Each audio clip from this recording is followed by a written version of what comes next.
Hello, my friends. I'm here to talk about Spider-Man No Way Home. I just returned from the theater. I went to see it at a Regal theater that was in the same plaza as the area where I work, and uh, I made a 6:30 showing. Um, Got out about 9ish. Been home about an hour, had dinner. Now I'm chilling out. Um, Enjoying some libations, watching some William S. Burroughs caught up films, very trance inducing. I intend to cover the DVD containing all these films in a future episode, but for now we're going to get the Spider-Man. So this is just like what they call on the internet now a hot take, an off the cuff kind of reading, as of, you could call it exit polling uh, on my part of the theater experience. Well, the theater experience and the movie experience are a little different. Um, so let's see, which one should I talk about first, or should I jump back and forth? Uh, okay, let me get the theatrical experience out of the way, most of it, because it's kind of negative, but I want to get some context here. It's kind of a curious thing I've been finding for the last maybe 2, 3 years, watching movies in Charlotte. I was not a huge theatrical film goer in my earlier life, contrary to the experiences of many of my cineast friends, especially older friends. Well, maybe younger friends too. I mean, my family didn't have any money really to go see the movies when I was growing up. Once I wanted to see, unless they dovetailed with one or both of my parents' interests, and or my dad was solvent at the time. Those are what we saw. Everything else I wanted to see was given a thumbs down by my mom, who controlled the money. Even though she didn't make any money, it was my dad's money, so she had to kind of be careful. As it was, she spoiled me with comic books as much as she could, occasionally books. This is my youth, before I got into rock music, which was I was around 12, 13. So theater movies were kind of a luxury. When I started making my own money, um, it still didn't really interest me a lot until I began dating. Um, and even then, as an experience, I didn't start really appreciating it until I really got into film around 1992. And at that rate, I was living on my own, and I was really too poor once again to go see the movies very often. But again, I did, usually in a dating context. Um, Depending on who I was dating, kind of dictated what I saw, usually, for better or worse. Sometimes worse, occasionally better. Um, I can't say I really began enjoying the experience of just seeing movies as movies in a theatrical setting until much later in my life. Um, when I moved in here in 2015, I had quite a bit of money in the bank. I was single, about to get divorced, and uh, I was like, there's a theater down the street, and they, not only show like the few bigger movies that I want to see, because most Hollywood movies just don't interest me at all. But they also would play some art house things and revival things, repertory things, because they had 22 screens. Um, so I began really enjoying the experience. I mean, really experienced cinema mainly via videotape, then DVD, and then Blu-ray. So seeing movies I really was passionate about, either that I'd seen before or kind of that I knew I would like, that were in my alleyway, or ones that I really wanted to experiment and give a chance to, or regular rival movies, was an amazing experience. But like I said, it's only been in the last 5 or 6 years of my life that I've been able to enjoy this. Occasionally, I would go with somebody, usually my friend Tim McLean. Tim McLean, ladies and gentlemen. Um, but generally by myself, um, and that's persisted to the current day. With COVID, I didn't see any movies in the theater. I don't think I saw any movies in the theater at all in 2019. I could be wrong. I was about to see Avengers Endgame with my ex fiance, and then she split. Literally the day before we were going to have an epic date and go see it. So I didn't see it for a while after that. I didn't see it in the theater.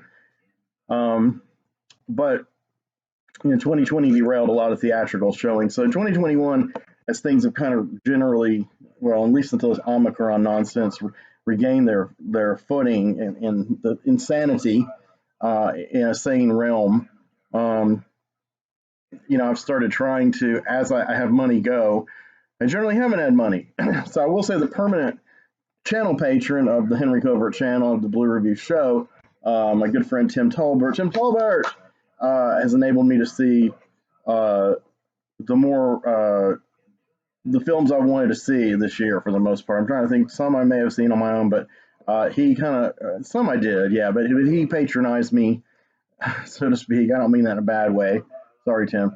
So where I could go see the films, and I've noted that on the reviews of those films, and I've reviewed all those films as I've seen them on this channel. So I'm adding to that list. So Tim supplied me with some fundage a couple weeks ago to go, and finally got around to seeing it today. I didn't see it at the theater near my house that I mentioned a minute ago, but I did see it at the Regal Theater in my plaza. I had seen a few interesting kind of indie or alternative or foreign short-term viewings at that same theater before I started working at that plaza. I had seen Lars von Trier's house that Jack built there. I had seen Panos Cosmatos, Mandy there. I haven't reviewed House that Jack built formally here, but I've talked about it. And Mandy, I think I've probably reviewed 2 or 3 times. Those are some ones I saw at that theater. There's another theater called the Honestly Grand, the Film Society offshoot here. I think they're called like Back Alley Cinema or something. They did a few revivals, and I saw some there in 2017 that were wonderful. Well, I saw Suspiria, the original, the real Suspiria. Sorry, fans of the remake. And I saw 1 or 2 others there. But yeah, so anyway, that's the whole tedious introduction to my theater going experience. And the reason I mention this is because I started taking note of this actually when I'd kind of taken note of it before. Usually when I would see films by myself, it would just kind of work out. And even the really bigger films, I would buy the tickets ahead of time, and I'd usually end up being the only one in the theater. I'd get the far middle balcony seat. Usually G8 was my favorite one after the Pulp Aviator Hero. And that's what I was seated in tonight. I was the first one to reserve a seat. It was G8. I was the first one in the theater about 10 minutes before it's supposed to begin, which, as we know, is really when the trailers begin. And eventually there were some stragglers. So what I wanted to say is I maybe covered this in my first Mandy review. I can't remember. But when I saw Mandy, it was a theatrical disaster. People were... I don't know. I have commented on this channel before. People were, I don't know, people in Charlotte, whether it's a blockbuster movie like the Spider-Man No Way Home or an oddity like Mandy. Well, Mandy, they all acted like idiots because Nick Cage, they assume, is going to be over-the-top comedy. They were very loud and disrespectful and annoying. Though in the beginning, there were parts. See, I'm very vocal in the movie theater. I don't yell and scream, but I react to things as I would at home. I react passionately as if it's just me and the work of art. I got that Stendhal syndrome thing going on. It touches me. I don't keep it to myself. I don't get too loud and rude. But for instance, even when I saw Transformers the movie, I was reacting to it, and people were kind of like, that's the typical reaction to Charlotte audiences. And this goes way back to the late 80s, early 90s when I would go see rock and punk shows at this club, The Milestone. No matter how heavy or outrageous, I mean, if the audience was keyed into the band, they reacted. But there were many bands that were a little more experimental, took more chances musically, and this was kind of their reaction. And I remember the band I was in, Chiaroscuro, before I was in it, the leader of the band, who used to be my best friend, had an audience like that, and their music was very heavy and aggressive and crazy. And in between songs, he introduced the members of the band as totally different people that we knew in a totally different band. And the audience believed him. And then he said to them, "Man, I'm sorry, I'm sorry I'm boring you, you goth kids. I know you'd rather be at the Pterodactyl Club dancing." And Pterodactyl Club was like an industrial dance kind of club that we all went to occasionally. But yeah, those kind of guys went all the time. They were like what they call mopey goths back then, not perky goths. I don't know if any of you guys will get any of this. I mean, we could update it and use terms like emo, but even that's probably hopelessly ancient to a lot of people now. I don't really know the age range of my audience. Hopefully, it's pretty wide and cultured. I hope, but not that I'm that cultured, but I'm trying. Um, so when I got to Spider-Man No Way Home, I was the first one in there, and I was fine with that. So then 4 people settled in the seats to the left of me in the balcony. And then gradually there were a few people in the middle. I would say the total of people in the theater, besides me, was probably, I don't know, 10, 15 at the most. So I would say at the very, very, very most, including me in the theater, the whole theater was maybe 20 people. Kind of like when I saw Titan, another experience which I related on this channel. And that, again, the reactions were really odd, whereas I was viscerally moved by the movie in different ways. Even the beginning of Mandy, what I wanted to say is, in the beginning of the movie Mandy, the thing that blew my mind was that the theme song for Mandy in the opening credits was King Crimson's song Red, which is a play with the movie itself, because the main character played by Nicolas Cage is named Red, and red is a big primary color used in the photography. And I started singing along, and I was like excited. And I was like, not okay. I'm sorry. It was from the album Red by King Crimson. The song is Starless. It's just an incredible song. And I started singing along, and I was freaking out. And the people to either sides of me were just like, a little annoyed, very puzzled. It reminded me of quite a number of years ago when I was dragged to the Dawn of the Dead remake, and I hated it with a passion and still do. And the one scene where Ken Foree appears as the preacher, and he says, the classic line from his character in Dawn of the Dead, Peter Washington, when there is no more room in hell, the dead will walk the earth. And I was like, Peter! And I screamed Peter, and I was like excited. And here was the audience reaction. Like, who the fuck? Who the fuck is Peter? And I was like, wow. So I feel stranded. I don't know if it's Charlotte or me. I mean, Charlotte used to have no culture. It has quite a bit now. I expect more from audiences, and I'm not getting it. And during blockbusters, I'm really surprised. I'm like, what does it take? Does it have to be a Michael Bay explosion fest? Does it have to be Dwayne Johnson, The Rock, jumping off a cliff? As some petrol trucks collide into each other and explode in a coruscating halo of flame with like incredibly shrill sense around effects. What does it take to wake these motherfucking people up? I don't. They're like somnambulant. They're truly. It's like a mass lobotomy that's taking place in parts of this city. I heard stories of people seeing films at a drive-in, which later was an indoor theater called Queen Park, which during my weaning years was on the very street I live off of, but it's been closed for quite some time now. But in the 80s, long before I got into horror movies, they would show either midnight movies or any evening movies, a number of gory horror films. I mean, of course they were cut, of course they were badly dubbed, et cetera, et cetera. They're not what we come to expect. This generation has come to expect and even I have come to expect a Blu-ray presentations of such films. Like I said, I saw a pristine, super remastered Suspiria in 2017 as it was intended. I saw The Beyond by Lucio Fulci in this artsy culture center downtown in a skyscraper. If someone had told me when that place opened like 20 some years ago that a Fulci movie would be playing, I mean, seriously. But it was epic. And people did react in those movies. Even people who'd never seen Suspiria or The Beyond. Those were good audiences. You could tell they came to see the movie. They either already liked the movie and were excited to see it as it was intended, or they were curious and they were genuinely impressed. Like when I saw Planet of the Apes, the Fathom event, with Tim McClain was with me then. I could tell a lot of people in the audience were younger and never seen it, or at least never seen a theater. I had never seen it in the theater. I think Tim had many years before. But people were genuinely impressed with it. It's like being introducing it to a new generation of fans who appreciated it. So that's been in the minority of my experiences. Um, so I don't know what to expect. So I know I've wasted 15 minutes of this. You're like, what the fuck does this have to do with Spider-Man No Way Home? Get on with it, dude. So, okay, let me take a sip of some adult beverage so I can like wade into this. Because here's what I'm getting at, and then we'll go right into the movie. I swear. Because this movie had so many moments that were resonant, that were exciting. Some made me cry.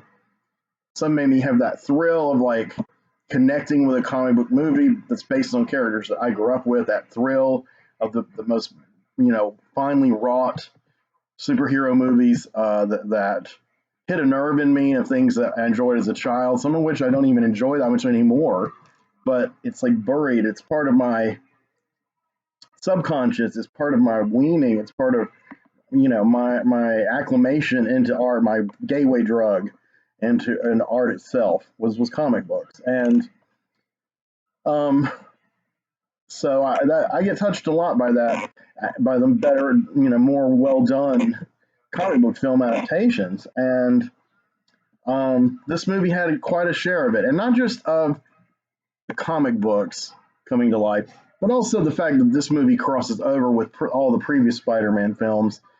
I'm not a fan of the Amazing Spider-Man films, the second wave of Spider-Man before the current Tom Holland incarnation, but it's represented here and it's far better done than it was in those movies themselves. It redeemed those movies in my eyes.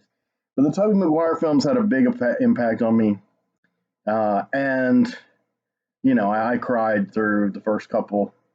I don't know if I cried in the third one, but I even love the third one. Most people hate it. So seeing him again and some of those characters and hearing that theme music a few times by Danny Elfman, I got kind of choked up.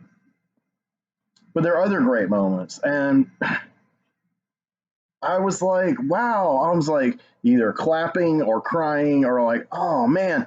I mean, there were moments that touched me that really had nothing to do with any of this, like the love story between Peter and MJ, played by Tom Holland and Zendaya, respectively, was very touching. And I mean, so again, here was the audience. Near the end, there were a few moments that were kind of humorous or epic, I guess. And some of the women near me reacted, but the guys were all just like, it's like they're trying so hard not to feel anything, not to be shamed into showing emotion publicly. And the guy to the immediate left of me there was a seat empty between us. So he was wearing the COVID mask. Now, mind you, this guy, everyone else had taken off their masks to eat and drink and chill out, and had distance between them, except the people who were already together, like couples and things. So this guy was with his girlfriend, and she had her mask off. This guy had his mask on the entire film. It was almost distracting because out of the corner of my eye, he's wearing this giant black cloth mask, almost like he was trying to be a superhero in the movie. And he wouldn't take it off that I noticed at all. I mean, that's his business, but it's like he's totally brainwashed. I mean, he was trying to drink a soda with his mask on. And I was like, dude, what's your problem? I mean, do you have some contagious disease that's worse than COVID and you don't want to kill other people? I mean, or I don't know. It was strange. I mean, it's like, and his reaction to the whole movie was, and that went on, every time I saw him, and he was just like that. And he wasn't really riveted to the movie, like watching. He was just like that, you know. And I know that to each their own, whatever. I shouldn't be annoyed by what other people do. Fine. But they seemed annoyed by what I did. So that's what's funny. I mean, like I said, the women didn't near me, but the guys were all just like such. I don't know, man. I don't know if it's the geek thing. It's a strange phenomenon. I hate to devote so much of a video to it, but it was truly creepy. And one of the major reasons I wanted to see this movie in the theater, I'll get this out of the way, was because Charlie Cox reprises his role as Daredevil, which is my favorite single MCU work, the Daredevil Netflix 3-season series. And it's my second favorite TV series of all time after Twin Peaks. I've covered it here. I'll probably cover it again because I really wasn't happy with my coverage of it here last year. I'd like to do a more definitive look at Daredevil, live action Daredevil, not Ben Affleck, but Charlie Cox. So Charlie Cox appears reprising the Matt Murdock role, and of course the implication is that he's Daredevil because he exhibits some of his radar sense abilities. And wow, I mean, I like smiled, I laughed, I kind of went like this. And again, it was just like, I mean, like, I don't know if they don't know who he is, but it's really more like, I don't give a fuck. And I'm like, why are you here? Why did you buy these expensive tickets and leave your house to come here? What's the point? You know, I mean, I know I'm going on and on. I'm a little tipsy with alcohol, not much. I'm on a lot of dope, a lot of pain medicine. So when the movie ended, I had to pee really, really badly. And I was waiting to see what the second, after credit sequence was. And then I realized it was the Doctor Strange trailer, which I'd already seen. So I left, ran to the nearby bathroom, which wasn't far. But I was kind of staggering. I felt drunk. Like the day has been long. I didn't have much sleep last night. I worked all day, and then I went straight to the movie. I had a bit of caffeine to keep going at work, and then I had these pain pills, different kinds that I'm prescribed.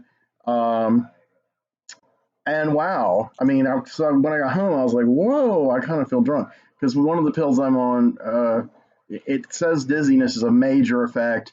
And I haven't really had that until like yesterday for the first time now that it's really in my system. I'm getting more of the dizziness, but I'm getting kind of the, not euphoria like I get from a narcotic painkiller, but I'm getting the kind of vertigo, the vertiginous and the kind of lightheadedness and the kind of dislocated, disassociative feeling. So I don't know. I mean, I've been in such a great mood today, partially because of the drugs, just not hurting as much. I was still hurting today, but not as much for my hands. I'm not wearing my braces right now, but soon I'll need to. That was nice. And so when I saw Matt Murdock, I was overjoyed, and I was kind of disappointed that no one gave a fuck. But that's okay. So what about the movie? It was riveting. I mean, from the opening to the end, I was just like, it went by so fast. I was totally involved. I felt like this film redeemed everything questionable about the entire Sony and Sony/Marvel Spider-Man film venture going back to 2002. And in the end credits, they gave a special big thanks to Avi Arad for bringing, the whole comic book thing to the screen. Now, Avi Arad did help bring Blade to the screen, and he kind of helped bring Shepard X-Men, but he really strongly helped bring Spider-Man. So he was the producer of Spider-Man, and he was the Marvel Studios liaison. Before there was really a Marvel Studios per se, it was just Marvel working in tandem with these studios they had sold the rights to make the movies, and Sony was one of them. And of course, Sony has held on fastidiously to the rights to, ferociously, vehemently to the Spider-Man rights, to where it's, why doesn't Disney buy them back? And, Disney's being weird about it. And I don't know, the whole thing's very strange. I would go ahead and just bump Sony. And speaking of Sony, that's another thing. There was the Morbius trailer, which I'd seen on YouTube, but it was theatrical, and I loved it. And I was excited, and I was making funny sounds, and like Morbius, and then everybody was again. It was just like what the fuck is a Morbius, and why should I give a fuck? And I'm just like, wow, harsh, man. I mean, I don't know. Maybe I've come across that way to some, but I do. When I see the big blockbuster movies, well, I'm not even like that. I'm more like, whatever. Like they showed a Michael Bay trailer, and I was like, good God, But they were probably like, mentally masturbating to that. But Tobey Maguire's in this movie as Peter Parker. Andrew Garfield's in this movie as Peter Parker. From the Amazing Spider-Man movies, we also have Jamie Foxx as Electro / Max Dillon. Whatever that guy's name is who plays Kirk Connors the Lizard, I can't remember his name. Those from the Amazing Spider-Man franchise. And then from the Sam Raimi, Tobey Maguire Spider-Man movies, we got Thomas Hayden Church reprising Flint Marko, the Sandman, and Otto Octavius, Dr. Octopus, once again played by Alfred Molina, who almost stole the whole movie. He's so incredible. And there's a lot of I know why I get why they gave Avi Arad a big prop, because and he was a co-producer on this movie. He hasn't really produced any of the Marvel movies in a while since he kind of left the studio thing. Um, because he really shepherded Spider-Man 2, and he did a lot of interviews where he was like, Dr. Octopus in this movie is really a good guy, and then he changes, and then he's still a good guy. And when I saw the interview, I was like, what the hell does he mean? But that's true. He was a good guy, but then the arms fusing to his spinal column affected his mind. The arms took control of his mind, and he became a bad guy. Now, Dr. Octopus in the comics, that's pretty much true, except he never ended up going good again, except recently in this kind of silly art called The Superior Spider-Man. We won't get into all that, though. I see there was little echoes of that in this portrayal and ideas in the Dr. Octopus, the way he was portrayed in this film. So he does get redeemed, and we do see once again Otto. Whereas in Spider-Man 2, he's only redeemed at the very end before his death. Now, same with Willem Dafoe. He reprised as Norman Osborn, the Green Goblin. That's like the big thing, because Dafoe's one of my favorite actors working. He's probably one of my top 2 or 3 Hollywood actors working today, period. And he's incredible. And they made his outfit a lot closer to the comic books, though in a sly way. That made me so happy too, because I hated that costume in the old movie, in the original Spider-Man film. But he's great. I mean, he's a little hammy, but he was a little hammy in the other Spider-Man movies. And he plays Norman Osborn and Green Goblin as 2 totally different, like, split personalities. I don't know, I mean, it was incredible. It was just very touching seeing those actors playing those parts from the Sam Raimi films, and Tom Holland did an incredible job as Spider-Man. It's like they kind of course corrected the series. They, in every way, they brought it closer to the themes and ideas of the traditional Spider-Man comics that I grew up with. The Sam Raimi films were based on, and the Amazing Spider-Man films with Andrew Garfield were more based on the Ultimate Spider-Man comics and some of the 90s, like Todd McFarlane, era comics, from his look down to a lot of his actions. And, I don't like those comics very much. So, but not only that, but they were poorly adapted in those movies, poorly written, poorly directed, and really lousy special effects. Now, in this film, the same characters, Lizard, Electro, and of course, Andrew Garfield's Peter Parker / Spider-Man, were incredibly well written, well directed, and had amazing effects upgrades. So I was like, wow, okay. So they redeemed those movies for me. It's like I really finally felt Garfield as Peter Parker, as a Peter Parker. I mean, each of these 3, it's almost like it was by design, and I know it wasn't. It was after the fact. It's like, why don't we do this multiverse thing and get all the actors from the other ones since Sony still owns the rights? And wouldn't it be cool? But I mean, the way it's written and constructed from the very beginning, when they bring in the multiverse angle, it's like it was planned all along. Thematically, it's amazing. I mean, it's like Tim Holland's Spider-Man learns so much and evolves from meeting the other Spider-Mans. And you see where they are at their period of their life, and all of it rings true emotionally. The actors, I don't know, man. I mean, I saw a clip of the 3 Spider-Man suiting up and jumping off this whatever they're jumping off of and going woohoo, and I was like, oh my god, this looks cheesy as fuck, but out of context. So seeing the whole scene, the before and after the jumping off the bridge and going woohoo, it's different. It is exhilarating, and I wish people who had posted that clip would have posted like the 2 or 3 minutes before and 2 or 3 minutes after, instead of what they thought was the money shot. The actual shot itself is out of context, kind of silly looking and seeming, but actually the emotion behind the 3 of them exhibiting teamwork. I mean, like, they're veterans in their own ways. They each have different paths. The Toby Peter and the Andrew Peter. Tom is the new kid on the block. He's only 17-year-old Peter, but unlike the other 2, he's been in outer space. He's helped save the universe, and he was a member of a team, the Avengers, and he points these things out. And so they're like, okay, well, we'll listen to you. I mean, and there's this almost psychic resonance, but I don't know, there's some extended scenes that are just dramatic of them talking and relating their experiences to each other and the synchronicities. Oh my God, because they're all loners. Yeah, Tom Holland was in the Avengers, but his character's still a loner. The other two are absolutely loners. There are no other superheroes of note, or maybe at all, in their universes. Um, they've all suffered all this kind of loss and grief. And, except for Uncle Ben off screen alluded to, we never see Tom Holland go through the grief of losing a family member or a girlfriend like we do the other two Spider-Mans more than once. But in this movie, he does. Spoilers all over the place for this, of course. I'll put that. I don't know why I even bother to say that. If you don't want spoilers, don't watch my videos. But Aunt May dies, and it's like, it's powerful and it's heavy. And the way he acts, it's well done. One thing I did not like about The Amazing Spider-Man 2 was that Andrew Garfield's scene where he loses Gwen. I got it. They were trying to replicate what happened in the Spider-Man comics in 1973 when the original Green Goblin, Norman Osborn, killed her. But it was sad. Not sad in a good way. It was pathetic.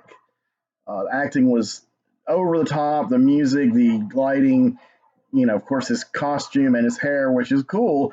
Peter Parker always had a pompadour, but Garfield's is like way up here, like beyond Elvis, like almost like Johnny Suede level here. Comically, they brought it down a little bit in this movie while still preserving the style. Excellent. They did a great job. He looked great. He still has the silliest Spider-Man costume of the three, but it's part of that evolution towards what we have now, which is Tom Holland. Regardless of what costume version he wears, the mask is always the same, and it's exactly like the Steve Ditko, John Romita classic. The shape and size of the eyes is totally accurate to the classic. And at the end of the movie, he suits up in a costume that's more like the traditional navy blue and red, and closer, I guess, to the colors of the Toby and Andrew costumes, but it has the super accurate mask.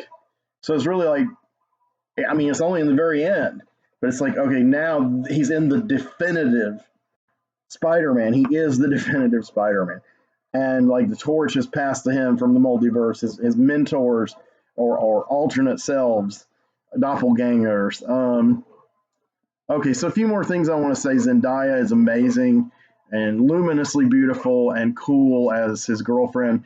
And I'm pretty sure I had read or heard that they're kind of, I'll just be blunt, that Tom and Zendaya are fucking in real life. And she's a little taller than him, which I think is great. Spider-Man always was a short, slender guy. He wasn't like the big, beefy character. He had superhuman strength, but it came from the radioactive blood or whatever you want to attribute it to, the spider bite. But he didn't like get all swollen up and muscular like the Hulk or whatever, or even beefed up way beyond his original self like Steve Rogers as Captain America. He did get more muscular, but he was still slender and small guy. He was like hopping around insect. All of those mannerisms in this movie are much more comics accurate than the other two Tom Holland Spider-Mans. Also, he wears the mask for much longer periods of time and talking with it on, not only than his appearances in the previous two Tom Holland movies and the Avengers movies, but in any of the Tobey Maguire and Garfield movies. So it's really like Spider-Man. And like I said, the comics accurate mask and his build and size, oh my God, it's so incredible. And I gotta say, this is visually maybe the best Spider-Man movie. Not just the effects because of the technology, but the way it is shot. The cinematography and photography are incredible. Very modern, very cutting edge. A lot of like all in the round sweeping camera work, a lot of kind of verite camera work and point of view, almost like it's shot in someone's cell phone, but a little better quality, but very high def. It's all, I guess, film, 35 millimeter, I don't know. But all the digital, the great things about digital and the way you can take images and the fidelity of the image, the authenticity of the image, the movement. I don't know, man. It's almost like a found footage movie about Spider-Man. It looks so real, and his movements are so comics accurate, and yet so like they really, really, really finally nailed all of his movements, everything about his powers and the way he operates, the way he swings, the way he jumps, the way he climbs walls, his webs, his strength he has to stop things bigger than him. Oh my God. Everything they were trying to do with the Tobey Maguire movies and came close to perfecting. But not only are the effects better, but the direction's better. And that's not to slight Raimi. Raimi was very imaginative and for his time incredible. This guy's got just a very, very modern. I don't know this director. I'm not familiar with him. I'm even having trouble remembering his name right at the second. Not somebody I was familiar with. But obviously, I think someone probably young and very cutting edge. I mean, not young, but maybe 40, younger than me by a little bit. And oh man, I mean, it was just like from the beginning to the end, especially the first like 10, 15 minutes, you immediately jump into off of the ending of the last movie. I mean, I thought they were just going to like pick up, and then here he is dealing with the aftermath of the world learning he's Spider-Man. But it's literally like the last scene of the last movie, and then him and MJ swinging through the city, and all the way it's shot. It's almost like the camera is, clinging to his web, and she's like holding on for dear life, and it looks so real. I know this probably sounds really stupid, this review. I apologize if it's geeky and goofy and whatever. But and I'm gushing, but I mean, this is just me. I mean, I saw these clips out of context in the trailers, and they do not do this movie justice. I mean, they make you want to see it, but they don't. They make it look a lot more mainstream and obvious and linear than it really is. It's really one of the best shot Marvel movies there is, I think. I think it's the best shot Spider-Man movie. Almost the best directed. It's definitely the best Spider-Man film since Spider-Man 2. I think it's as good as Spider-Man 2 and better than all the other ones. But like I said, it takes those characters to another level. Otto and Osborn, and even Toby. It's like Toby as a middle-aged guy, like Peter as a middle-aged guy.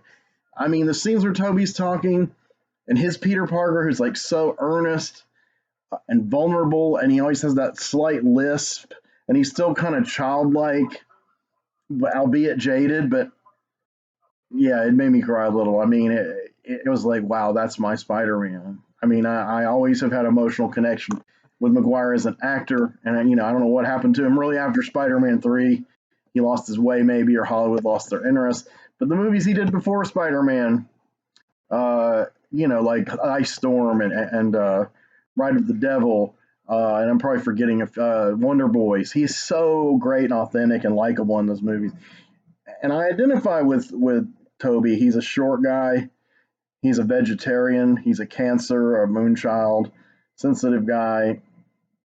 I'm all of those things. And I mean, that sensitivity comes through just like Tony Leung is all those things. And I feel that vibe. This is just a personal thing. I don't expect anyone else to get it or agree or care, and that's okay. I mean, I don't believe that those people in the audience I'm dissing should give a fuck about these things or care who Charlie Cox and Matt Murdock are. But it wouldn't be bad. It'd be cool. But I guess that's just not going to happen in a theater setting in Charlotte, North Carolina.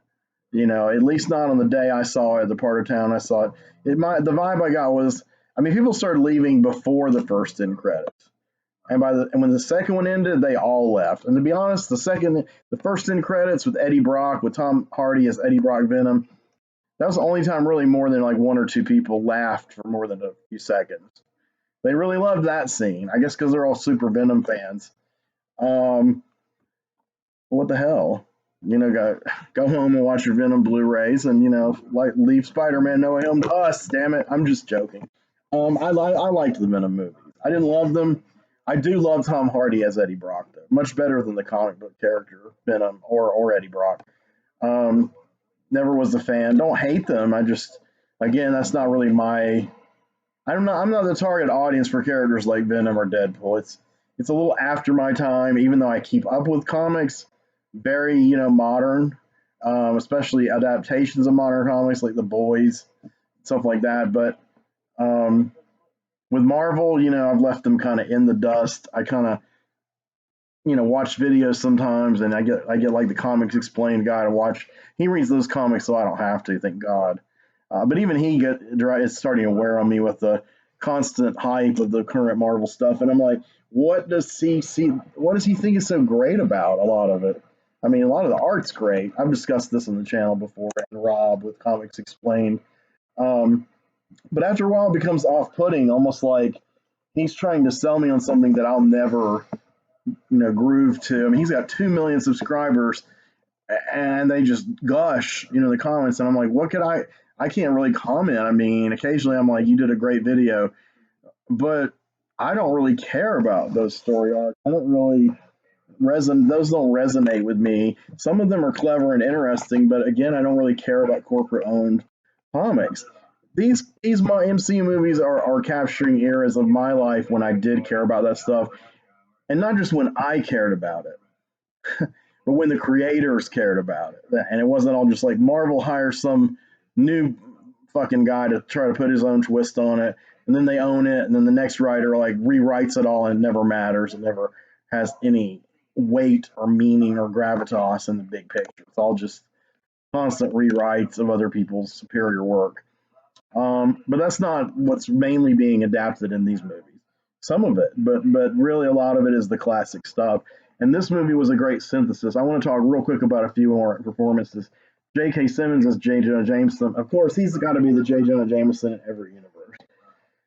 And he owned the role. His dialogue is precious, is straight out of the Stan Lee, Steve Ditko, John Romita era. I mean, it's and redolent of the Sam Raimi version. Uh, he posits himself as a huge foe of Spider-Man. He really kind of ruined Spider-Man's life. Spider-Man doesn't hate him as much as he hates Norman Osborn. Now Norman Osborn does kill May, so he goes on a revenge thing. It's powerful. It's almost like, well, in every universe, an Osborn will fuck with Spider-Man and try to kill a loved one of his. That's invariable now, even if the Osborn comes from an alternate universe to do it to a Spider-Man. Jamie Foxx was really good as Electro. He was funny. Hayden Church didn't say much, and thankfully the lizard guy didn't say much, but he looked way better, way cooler, and more interesting than in the the Mark Webb or whatever Amazing Spider-Man movies. I said Alfred Molina was brilliant. I don't really like Ned Leeds as the character or the actor. I'm just gonna put it on the line. This is gonna be probably a deal breaker for you guys, but I think there was and I get why Ned Leeds is supposed to be like his only like male friend, his only real friend growing up. But I'm tired of Ned Leeds. I'm tired of the obvious humor, the geeking out. I mean, I get it, but to me, it's becoming like pandering because as Peter and MJ are growing, Ned's not really growing. I mean, a lot of people are going to disagree with me, and they'll be like, "He's going to MIT," and blah blah blah. And it's like, okay, first of all, giving him Doctor Strange's ring, which I don't get. I don't remember what the deal is with his ring. I don't remember him having a magic ring in the comics. Maybe he did in the Doctor Strange movie, and I blinked and missed it. I don't know. But he somehow appropriates it and can open portals, though he doesn't do it well. And oh my god, I mean, are they positing him to like magic powers and like have a Asian magic universe team up with Shang-Chi and Wong? It's just so bizarre and weird. They're all going to open portals together and have rings and stuff. It's a bit much. It's not believable within that context of that universe. Even it's silly to me. It's silly. It doesn't take me out of the movie, thank goodness. But it's like they're trying to, and I think I can see these other two actors and characters as adults, Peter and MJ. Ned, I mean, I don't know how old the actor is. I don't really care. I barely remember his name. He just doesn't impress me. And I'm thinking, okay, so I can't see his character being an adult. He's kind of like in a perpetual childhood state. And maybe that's his character. Maybe he's supposed to be that way, but are we going to... maybe it doesn't matter now. I mean, to me, now that he doesn't remember Peter, no one does at the end of the movie. This is a golden opportunity to just write Ned Leeds out. Unfortunately, he's still friends with MJ, as we see. And Peter does try to pursue MJ and refresh her memory, but it's, hopeless, and he just gives up. It's kind of sad and pathetic, but not in a bad way. I mean, it's he has to go through with the spell to like everyone, not just to let everyone in the world forget that he's Spider-Man, but just to forget he exists, which is weird because I'm thinking, well, how does he get an apartment? Is he a legal entity? I mean, forget he exists. I mean, okay, forget publicly who he is. Like, they remember Spider-Man, but they don't remember Peter Parker. So who does remember Peter Parker? So, like, the memories are distorted. Like, for instance, they go to May's grave and he sees he sees Happy there, and Happy doesn't know him, but he's like they both, oh, how do you know May? Oh, through Spider-Man. Yeah, me too. And it's like, okay, so it's all revised to where Happy and MJ and Ned knew Spider-Man, but they didn't know Peter Parker at all. They didn't remember going to school with him. So what's the connection with May? Was May legally or publicly his aunt, or was it just Aunt May was somebody who they met who was friends with Spider-Man? Because we even see Jay Jonah and he's like railing at Spider-Man and the events of the climax of the movie, but of course they're revised in everyone's mind. So he's like, Spider-Man did this, blah, blah, blah, and they're like, but nobody knows who he is under the mask, the coward, and it's very classic Jay Jonah characterization. It's weird. I mean, I think they thought it out pretty damn well, but not completely. So I'm hoping they will in the future. So lastly, and of course, most importantly, Doctor Strange, Benedict Cumberbatch, third billed actor in the movie after Tom Holland and Zendaya. Huge Doctor Strange Spider-Man team up. Strange is really kind of an asshole in this movie, but it's really because he's very tested by Peter's immaturity and selfishness. But at the same time, he has a soft spot for Peter. It's like they were soldiers together in a war, and they were in the Infinity War. I mean, they fought together on the Titan front of the Infinity War in the Infinity War movie. It was Tony and Stephen and Peter. And later, that idiot Peter Quill came in, and you're like, we have one too many Peters and fucked everything up for everybody. But yeah, so there's that bonding, that they went through and aboard the starship and then on Titan. And also, that's, again, something that seems like it's by design, like a big tapestry, because they are the two most famous creations of Steve Ditko.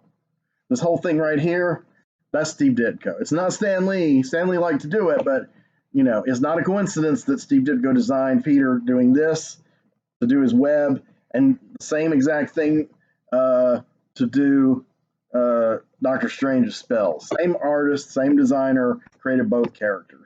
We're going to say that Doctor Strange, he pretty much, except for the name Doctor Strange, because he made up the Stephen part with a PH, because that was Steve Ditko's birth name, Stephen, with a PH. Like an idiot, I didn't realize that until he died. I'm like, what? How did I not realize that? Anyway, Spider-Man, Doctor Strange. Spider-Man, Stan Lee had a lot more input, and originally the basic idea and name apparently came from Jack Kirby, but he didn't design Spider-Man. He didn't create Peter Parker or any of that. Stan Lee really helped develop Spider-Man a lot, but the visual look of all those characters and a lot of their names and a lot of their concepts, like the Green Goblin, for instance, notably, came from Steve Ditko. So I will say it's really nice that they had a really nice, very specific, clear credit finally on a Spider-Man movie. It said, based on the Marvel Comics by Stan Lee and Steve Ditko. And I was like, okay, so it's kind of like the very clear Netflix creation credits. Very good, very good. Where you have like based on the Marvel Comics by, and you have the original creator, original creative team on it, which isn't always 100% accurate for creation. And if I had my way, of course, it would say by Steve Ditko and Stan Lee, not vice versa. But okay. The Kirby credits are good, and after the Kirby family sued Marvel, they're mandatory. So you get like Joe Simon and Jack Kirby on Captain America. Of course, Jack Kirby should come first, but that's cool. Then on the other comics, the other characters that Jack Kirby created, they have to have the credit, but they always put Stan Lee's name first. But they always have to have Jack Kirby's name, and not only do they have to have Jack Kirby's name, but what's cool is if it's another creator that kind of did the actual writing or heavy lifting, they will put their name after Jack Kirby. So like Iron Man is created by, now I don't know if this has been on an Iron Man film, but I think it's created by Stan Lee and Jack Kirby and Larry Lieber and Don Heck. That's accurate.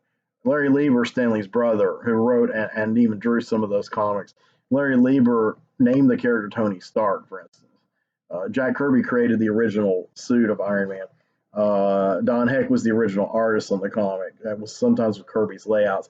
Steve Ditko designed the red and gold armor that's so classic. I've talked about this stuff in many videos, but I like to remind people and reinforce it because Marvel loves to reinforce the narrative that Stan Lee created all these characters by himself or did the most work. And that's finally hitting the public consciousness that no, it's not true. And it's hitting the public consciousness quicker than it is the diehard fans, comics fans. They're still clinging to the Stan Lee did everything.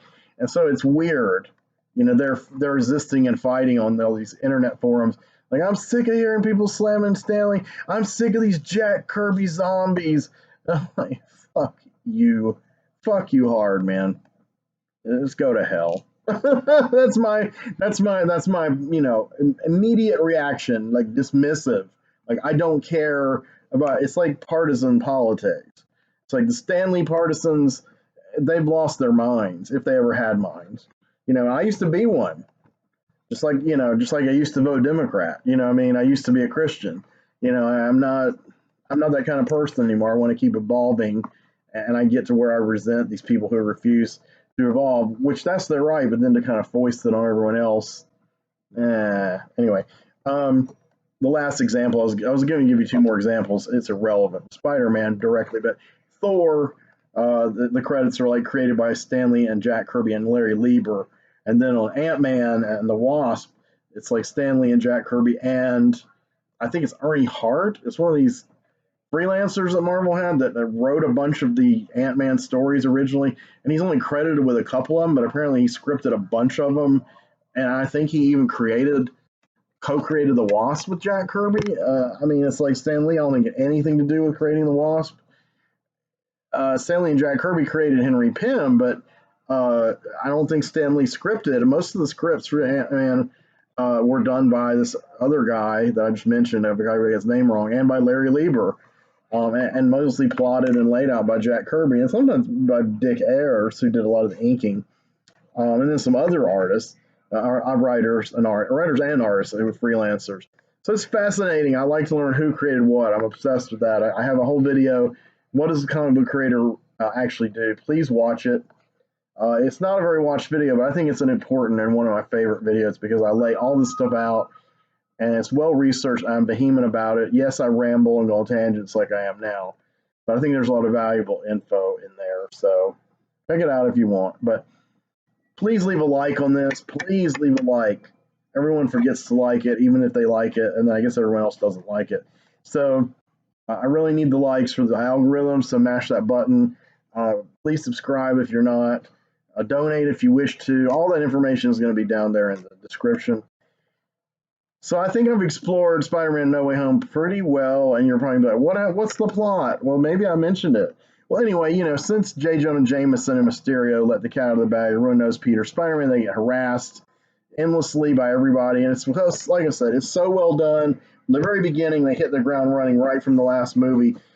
And the direction and the flow and the editing and the visuals and the effects are so amazing. The timing of everything's great. The drama, the comedy, the action. I don't know, man. Just visually, it's an amazing movie. It's just one of the most well-made Marvel films. Especially, you can say for what it is. Well, okay. Same with the Raimi Spider-Man. I mean, you can tell there's a love for the material. In this case, a love of the source material and a love for the previous cinematic incarnations of Spider-Man, and they make it work. I'm going to say this, another very controversial opinion, which everyone can hate me for. I did not like Into the Spider-Verse. I wasn't going to see it in the theater, but an on and off friend of mine I've known since childhood dearly wanted me to see it. He bought my ticket, and really I had to kind of placate him, and I felt bad. After the movie, he called me and wanted to know everything about it, my opinion, and I kind of really more let him talk about how much he loved it. And I considered his points, but while I was watching the movie, I was like, I don't care about Miles Morales.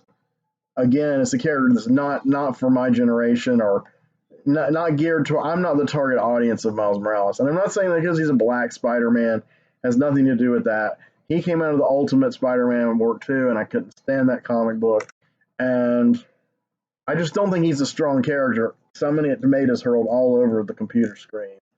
He's a very beloved character, and to me at least, it's obvious Marvel is positing him as the definitive Spider-Man. I mean, some people said I'm wrong, but I don't know. My reading is that they're gradually going to try to phase Peter Parker out completely. Maybe I'm wrong, but to me, that's where they're headed. So they kind of make a funny allusion in joke to a Black Spider-Man in this movie. And there's also an in-universe with the Tom Holland thing allusion to the character Miles Morales. So he might be in Spider-Man 4 with Tom Holland. I don't know. I don't know what's going to happen, but Into the Spider-Verse was his story, even though it showed other universes Spider-Mans. But that was really like, to me, that movie was like, look, people, this is the real Spider-Man. Not just this is an alternate Spider-Man because there's a million alternate Spider-Mans, because that's the whole concept of the Spider-Verse. Spider-Verse is a new concept in my lifetime. It's only come up in the last, say, 10 years as a concept and named the Spider-Verse. 10 years at most. I mean, I think Miles Morales is a slightly older character than that. Not much, like within the last 15 years. But I don't care about it. To me, Peter Parker is Peter Parker.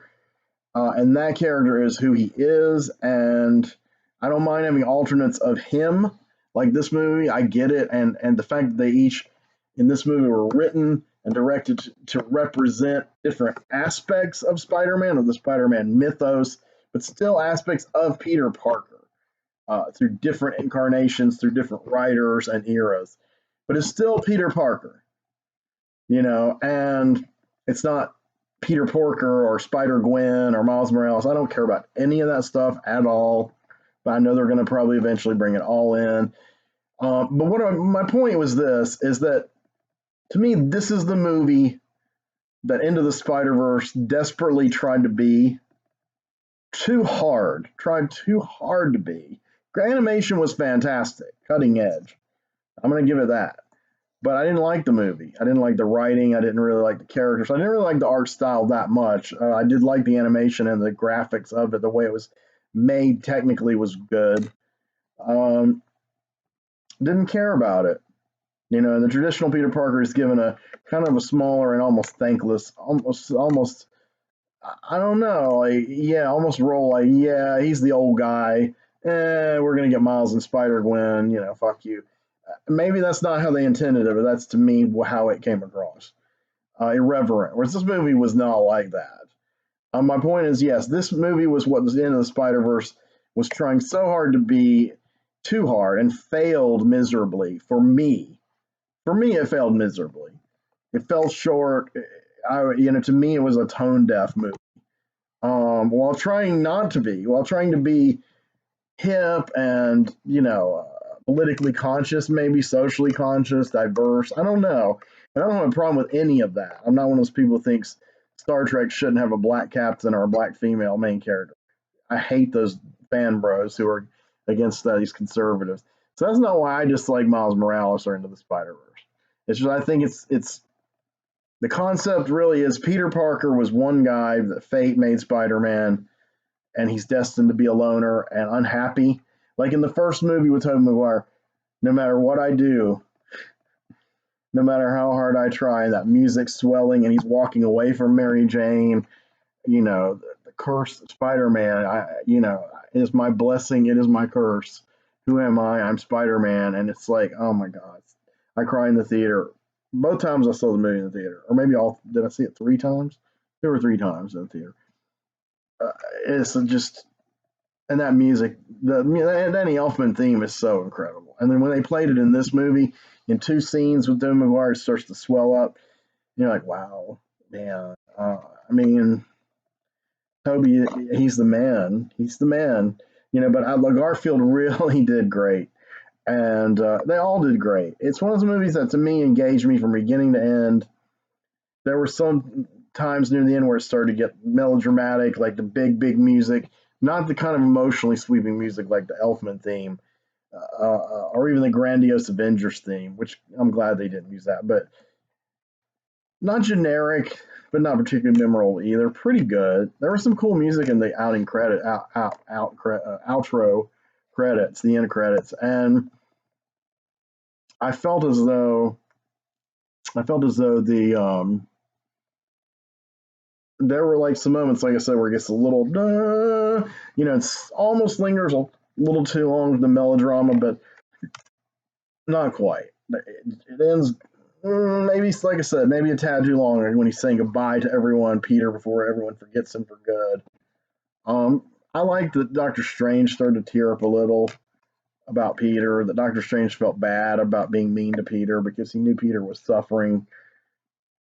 Like I said, they were like soldiers in a war and they forged this kind of bond together. And there's a lot of that where he's like, Peter's like calling Doctor Strange sir, and uh, well, he's calling, and then he's like, don't call me sir. And he's like, Steven, and he's like, well, I don't know, I'm uncomfortable with that, but I'll let it slide. Um, so the good thing is this is going to segue right into the Doctor Strange movie because now the multiverse has been cracked open by the spell in No Way Home, and also established as existing not only in this movie, but also, well, I alluded to in the last Spider-Man movie with Mysterio, but it's confirmed for Peter. Yes, this multiverse exists by Doctor Strange. He confirms it, but he also says it's not much is known, and so then all this stuff happens and cracks open, and then they kind of whoosh everyone away, all alternate people back to their respective universes, meet their fates there, and then it plays out. But the thing is, it's like it's too late now. There's a rift, and so from the Doctor Strange in the Multiverse of Madness trailer, we are told directly, that okay, now it's the Pandora's box is open, the can of worms is opened. What are we going to do? We can't let the genie back. Put the genie back in the bottle, and he's going to enlist Wanda Maximoff's help for help his magic to address the issue. Now, we also know from another angle from the Loki series, we saw the multiverse approach from the angle of the Time Variance Authority trimming all these alternate timelines. And then, of course, they were at this juncture point where they could trim down to one timeline or not, and hinged on killing Kang or not.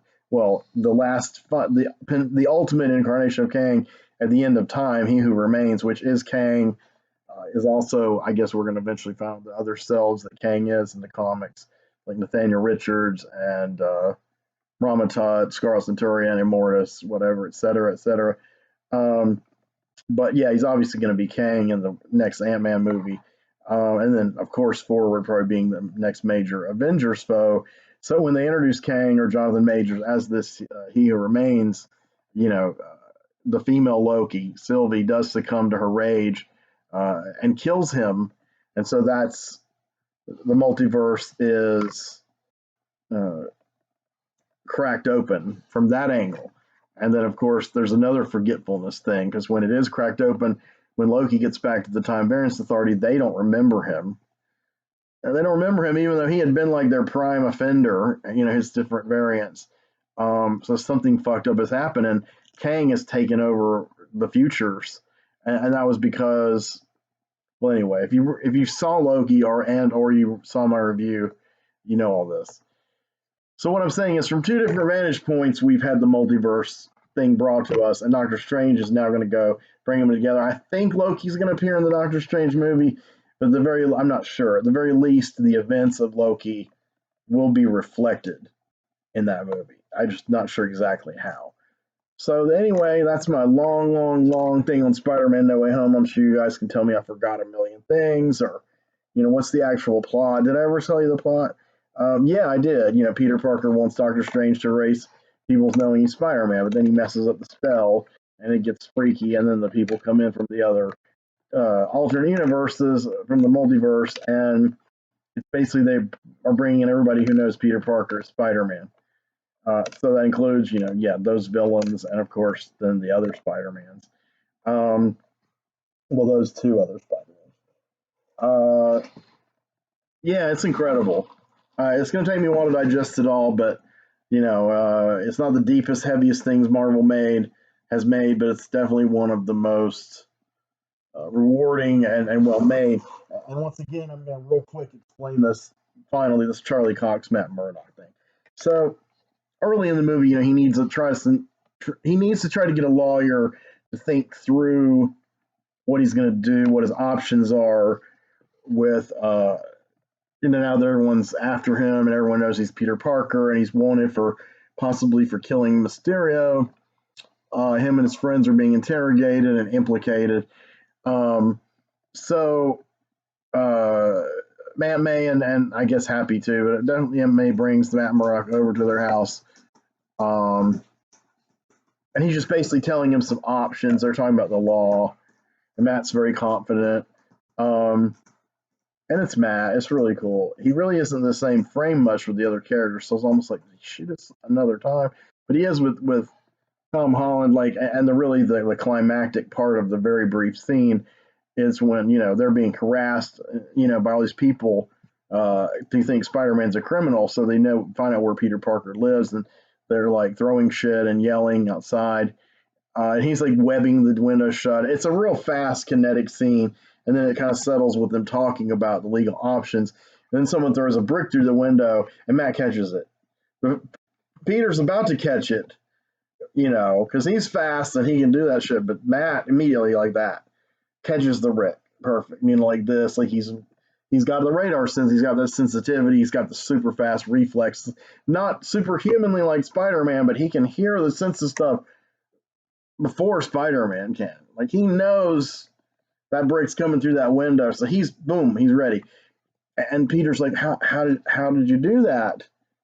And he's like, I'm a very good lawyer. He's very sly, and that's it. That's the whole Matt Murdock thing, and he's credited in the credits. Charlie Cox, Matt Murdock, and of course, they say he's Matt Murdock, and May calls him Matt a lot. Nobody really seems to call him Mr. Murdock. Oh, I think Peter does, because he's always deferring to older people. Marissa Tomei is really good in this as Aunt May. It's really sad, and she's really gorgeous and sexy. I have to say that.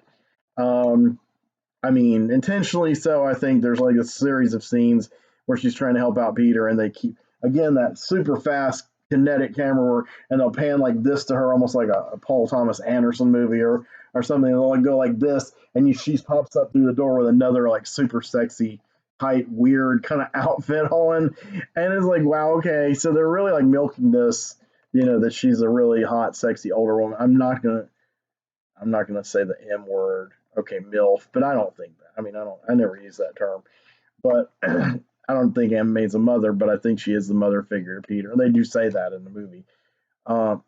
Willem Dafoe's great, and he's really evil and twisted as Osborn. And you really think that, like I said, in every universe, an Osborn is going to kill a loved one of Peter's and do something really evil, whether it's Norman, Harry, or Green Goblin, or whatever, whether it's his aunt, his girlfriend, whatever. Yeah, heavy stuff. So please go see this movie. It's not like they need the money. I'm sure it's like made a fortune already. I haven't checked on it, but I will in the next couple of days. So, all right, man, and woman, and creatures, and people, and animals, all souls. Love you guys. Thanks. I'll be back with another video sometime, somehow. I'm gonna try to keep them under an hour again, but had a lot to say. Sorry I went on for 30 minutes about the annoying theater experience, but I'm just over it. I mean, I'm so over it. Sorry, this is like me gossiping and bitching, but I engage with art so passionately, and it's just odd for me to see people who spend money, sometimes probably too much money, going to have this experience voluntarily, and they're like, they don't care. They get nothing out of it. And I'm like, why are they wasting their time? I mean, it's like if they don't really support this art, why are they supporting it financially? Are they just doing it because they're supposed to, like they're programmed? And that might be true, because Spider-Man, whether it resonates with me or not, and personally, that's irrelevant. It is a blockbuster movie. It's intended to make a lot of money and get a lot of, people in the seats. So, I don't know.